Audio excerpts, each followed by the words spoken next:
Hi everyone, this is Carrie Parr with Pick Up the Pieces Tennessee. Today we are talking about rewards and how to use rewards to help your child or someone you're working with have more motivation to do what either you're asking them to do or what they should be motivated to do, and they will learn from doing. So we want to talk about rewards today and all the different ways that you can use them, why you use them, and the finesse that comes along with using rewards.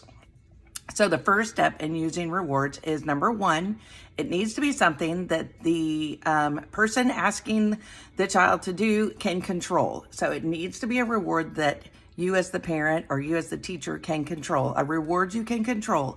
And so I'd say the number one thing is to hold it. Have a reward that you can have hold of, that you can control, whether it's an iPad that you control, it's a snack that you control, it's a toy that you can hold and control. You need to be the one in control of of that reward in the beginning, how long they have it, how much they have of it. It's up to you to control that reward. So that my first tip when it comes to rewards is to hold it. Hold it to yourself. Keep it to yourself. The second tip I have for when you're giving a reward is then you can give it, but you don't just give a reward. You have to give a reward when, and this is where the finesse comes in, when the child does what you've asked them to do. Now, you might say, Carrie, like this kid never does what I ask him to do. Okay, that's fine. You're holding the reward that he wants. You got to make sure what you are holding is what he really wants, what they really want. They might want ice cream, they might want Skittles, they might want the iPad, they might want their favorite toy, they might want to go to the store with you. You have to hold that, but you can give it once they do what you have asked them to do. But maybe you've asked them to do something like making their bed, cleaning their room. They throw a big old fit. That's not the type of ask I'm talking about. I'm talking about small ask, like something that they think is overwhelming, then cut it into little pieces and ask them to do a little bit of it. So you're going to hold the reward, you're going to ask them to do a little bit of something, then you're going to give them the reward, okay? So say you're holding the iPad, their DS or the Switch, and you've been trying to get them to clean their room, and that causes a big old ruckus. So you say, I want you to just pick up 10 pieces of whatever's on the floor, and then you can have your iPad back. Okay, so you've held the reward, you've given them a small amount of something to do. You can give them their reward, give them their iPad, give them their ice cream, give them their favorite toy, but you've got to find a way to get it back. That's step 3. So the first is to hold the reward. The second step is to give it when they've done something, even if it's a small little increment of what you've asked. The third step is you've got to get that reward back. It has to be something that, say the iPad is on that guided access where the timer goes off. I don't know if guided access does that, but you have a timer of some sort where the timer goes off and you take the iPad back. The timer goes off, you get the toy back. But I love a good natural reward that ends by itself, that you don't have to be the one to take it back. We do use edibles for those things, like pieces of candy, pieces of snacks,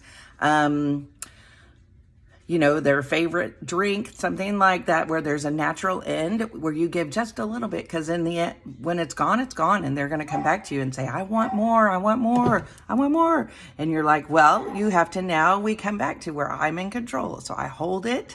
I give a small ask, a small demand. They can have it.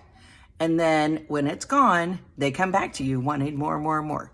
So that is the cycle we want to see. So how can you do that with an iPad? Well, I know they have the guided access. I think there's also all kinds of apps and ways that will put a timer on their iPads or their devices to shut it down. If it's like a laptop or a desktop, my favorite is to pull the power cord, and you hold on to the power cord and then you can give it back to them. Or only give it to them when you know that there's only so much battery left, so the battery is going to die down. Only charge it up a little bit at a time. So the battery's going to die down. They're going to come back to you and say, you're in charge of charging it. You are in control of it. but you give them small ask. You start small with the demands because you want them to be successful. Because in the end, this pattern of rewarding for things that they're being asked to do will start to get faster. It will start to get faster because they start to trust that they're going to get that reward from you. So you say you ask, I just want you to pick up 5 things off the floor in your room.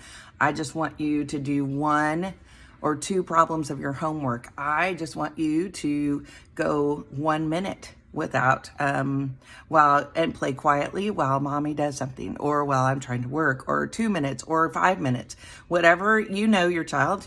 If you're a teacher, you know the situation that you're trying to get through.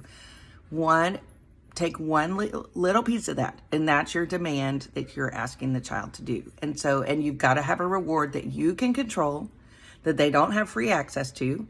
It's got to be a reward that you can give to them after they've done the small amount, and it's got to be a reward that you can somehow take back, whether it runs out, whether it's empty, whether it's a timer and they give it back to you. Some children will learn this process quickly. They happily give it back to you because they want to earn it back again.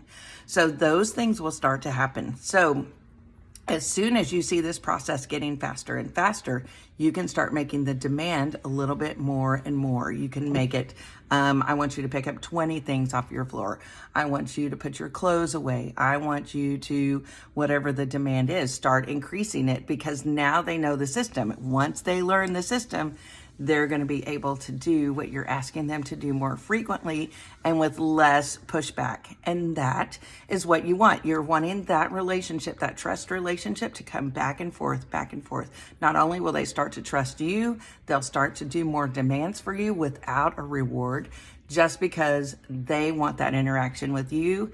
And they start to have that internal fulfillment that comes from doing things and doing things well. So keep that in mind when you're trying to work with a child, either with autism or another behavioral disability, and use rewards the right way, and you will see amazing things happen. Have a great day.